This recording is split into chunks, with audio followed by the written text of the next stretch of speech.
Hi, and welcome to World Religions. My name is Timothy McKenzie. I will be your instructor this semester. I hope you will enjoy the course. World Religions is an interesting topic. We will look at a lot of different religions. We have a lot of videos, a lot of other things, and so I hope you will enjoy going through that. I'd like to begin by talking about the format for this course. It is modular in format. That means that basically you have these modules, just like a building or a house can be modular, built in little pre-designed units, and they can be put together. And that's the way this is done. It's little preconceived units about different religions that each build upon, or they don't necessarily build upon, but they each go together and create the course. And so, for example, the first module is on primitive religion, the next one's on Hinduism, Buddhism, then probably a mixture of Taoism, Confucianism, Sikhism, and some of the other religions. And then, that's the way they go. Each one is its own unit. It has videos. It has a lot of videos, has some readings, and has a textbook section to go along with it. And so as you go through all that material, there are a lot of videos. There will be some questions on the exam about those videos. But I also think those videos are just pretty entertaining at times. I mean, some of them are probably not as interesting as others, but they should be fairly interesting and fairly entertaining. And it makes a lot better than just reading it from a textbook, in my opinion. Some people might disagree, and that's fine. But, the material reinforces and builds upon one another. So, please make sure to go through all that. There will be questions. The exams will be a mixture. They will be timed for the most part. A few of them won't be, but for most of them will be timed. They'll have multiple choice questions over the videos, the book, readings, etc. But it will also have maybe a couple of essay questions, but they'll be short essays. And as long as you're prepared, you should be able to complete it within an hour. There'll be 20, multiple choice questions, and you'll have 30, 40 minutes to write an answer. That you should have some idea how to, from, just having read and gone through the material, you should be fairly familiar, or at least have some idea of how to find the answer. You can look back in your book. I'm not opposed to that. Ideally, I suppose I would rather you not. But my opinion is people will, and I might as well just make it where, if you want to look, you can look, because it just creates a level playing field. The people who cheat don't get an advantage. And so I just go ahead and say, if you want to look, go ahead and look. Please notice the only thing that falls outside this module format is there is a final term paper. That term paper goes throughout the semester. I forget exactly what the due date is. Right after spring break, you need to let me know the topic. But read through that, begin to think about it, and I will make sure to send out some reminders. And just keep in mind that that's something that needs to be done independent of the modules. Everything else is sort of its own self-contained unit, but that's the only thing that kind of stretches beyond any module. As far as the modules go, 2 modules are open at any given time. So right now, you should see modules 1 and 2 open below, as well as the term paper module. And then as soon as module 1 closes, module 3 will open. As soon as module 2 closes, module 4 will open. This allows you to work ahead, that way you're not forced to always do everything within the 2 weeks. Sometimes things come up, sometimes there are problems, and this gives you the opportunity to work ahead, especially if you foresee something coming up. Like, you're pregnant, your significant other is pregnant, you have somebody who's going to be doing surgery, and you might be busy. This gives you that chance to plan for that.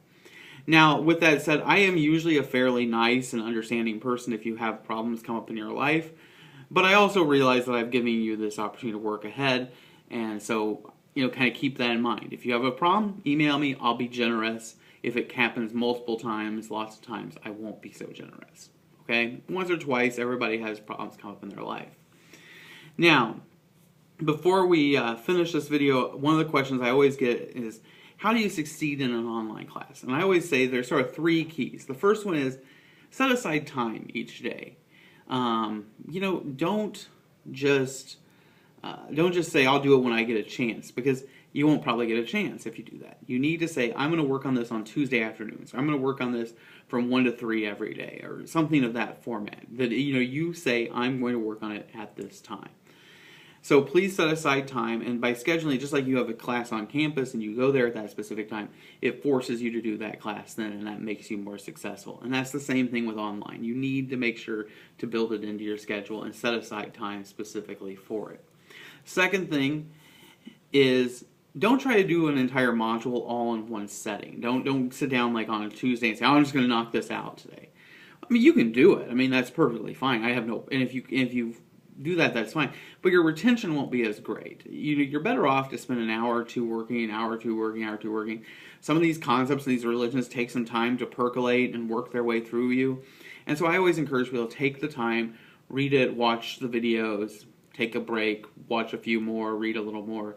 And don't just try to do it all at once. It will help you in the long run. You have 2 weeks to do it. Use several days or the whole 2 weeks to complete it. Don't just try to marathon your way through it.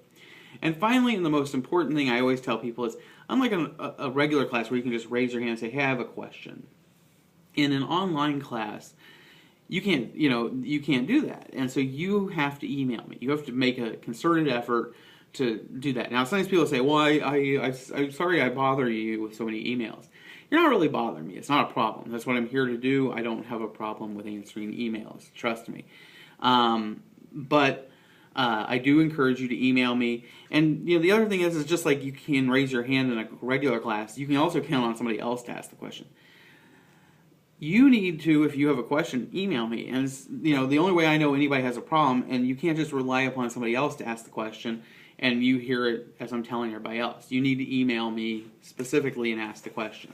If I get several people asking the same question, I'll address it in an announcement. But for the most part, I mean, I don't know you have a problem unless you let me know. As far as email goes, I usually will read them on my phone right away, maybe within a few hours of them being sent. But a lot of times I won't respond from my phone. Just it's a lot more work, and I just don't like to do it that way. I like to sit down at the computer and be able to review things and do it that way. And so usually I'll read them, but then I'll wait 24 hours, as much as 48 hours to respond. Sometimes I respond fairly quickly, but sometimes I take a little longer. Occasionally, because I've read them and I get 30, 40 emails, I'll forget that I didn't answer an email, and I will have to go back and I will forget about it. So if you don't get a response from me within 48 hours, send me an email and just say, "Hey, I never got a response. Probably I forgot. I will be apologetic, and I am sorry if that happened." But I do try to answer all emails within 48 hours. The rare exception is if you email me like Friday at like 5 p.m. or 6 p.m., there's a chance I might be going somewhere, and I may not get back to it till Monday. That'd be the only exception. But if you email me on Sunday afternoon, 48 hours later, and you say, "Hey, I never got anything from you," I'll just be honest with you. I'll say, "Hey, I was out of town. I was busy." So that doesn't happen very often, but occasionally it does. If you have any questions, you run into a problem, big or small, let me know. Send me an email. I'm more than happy to look at it. But the best thing to do is email me. All right, good luck with the semester.